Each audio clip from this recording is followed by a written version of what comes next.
Welcome back. Today, we uncover a father-son story. Old Zheng bravely revealed the truth to Zheng for his son's expensive hospital surgery. At that moment, Boss Bai was dealing with a late paycheck and receiving calls from the killer, promising a hefty reward for kidnapping his daughter. To save his son, Old Zheng reluctantly agreed to this deal, but Zheng's face was a picture of debt. Old Zheng confessed betrayal. Boss Bai took the recording, keeping an original. Fearing killer's retaliation against his son, he asked Zheng to protect his family. Hearing the original file was hidden at Old Zheng's, Zheng smiled mysteriously. A shocking event occurred as Old Zheng fell to his death just as the sun happened to arrive. Zheng noticed a shadow flit by, but when he reached the rooftop, the figure had vanished, leaving only the injured officer. Zheng promptly called the police, who found, based on the injured officer's description, that Zheng was the last to interact with Old Zheng. Police even found one of Zheng's buttons on the rooftop, making him the prime suspect. Meanwhile, the killer had already knocked on Old Zheng. When the officers arrived, they witnessed an unbelievable scene. Zheng was stabbing a woman. Before they could react, they readied the gun. Zheng panicked, pushed, fled, but became the ultimate suspect. The chief ordered his arrest. The captain couldn't believe Zheng would commit murder, but orders must be followed, so they headed to Zheng's house. Learning their son was wanted, the couple was utterly shocked. However, even more shocking was that Zheng had already been kidnapped. While escaping Old Zheng's, Zheng caught a hood over his head from the back. Waking, he heard whistling. The kidnapper was none other than Boss Bai. Seeing that familiar necklace, he was convinced Zheng was his daughter's killer.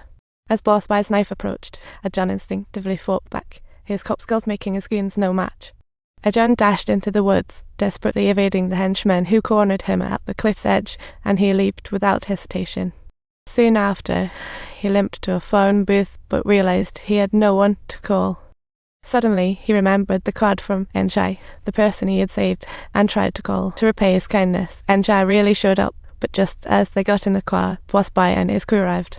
Luckily, Zheng used her acting skills to deceive them, and after some careful nursing, Zheng's injurers began to. It wasn't until he saw the news that he realized he had become a wanted man. He hastily called his apprentice, but police seized his phone. The apprentice explained it was his new girlfriend. When the police dialed the number and heard Zheng's voice, his doubts were alleviated. Zheng's wanted status also affected his brother, who faced public backlash for mishandling the Old Zheng case. Even their mother's candidacy for Congress was revoked. By nightfall, Zheng began to experience severe headaches. He recalled Boss Bai's words. Maybe someone impersonated him.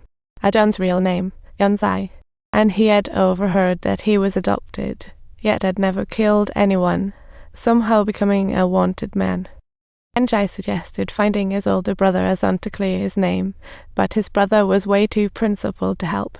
Zheng decided to give it a shot. Fearing Zheng would be monitored by the police, she stealthily passed him a note.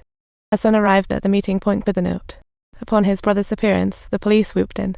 Zheng handed the note straight to the cops after reading it, leaving Zheng utterly disappointed as he fled.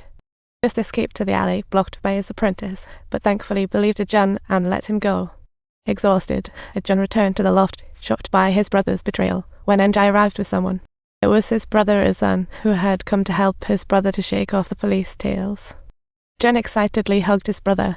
Zheng brought a document outlining the basis for Zheng's wanted status. He learned that Old Zheng's family had passed, but he had saved the child, and the woman was actually alive. When he attempted to help, the police surprisingly showed up, forcing him to flee before their real guns. Zheng told his brother had never killed anyone, and Zheng, seeing his sincere eyes, chose to believe. He agreed to help him clear his name, but on the condition that Zheng would have to notify him before taking any action. The next day, Zheng prepared cash and a motorcycle for his brother, along with 2 spare phones to avoid being tapped. They began discussing the case. Currently, the police believed that all 3 cases were committed by the same killer. If they could find a lead, Zheng could clear his name. He suddenly remembered the broken nail of Zheng. If they could find the killer's traces on that nail, it would prove his innocence. Zheng promptly reached out to his forensic friend for nail analysis. Sure enough, they found DNA from an unknown source. That was enough to prove Zheng's innocence in the serial killings. But who could have imagined that before the report was submitted, the police had secretly intercepted it?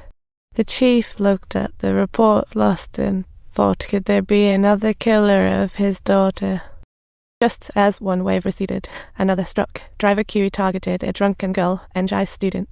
Unbeknownst to her, she was taken to a remote location.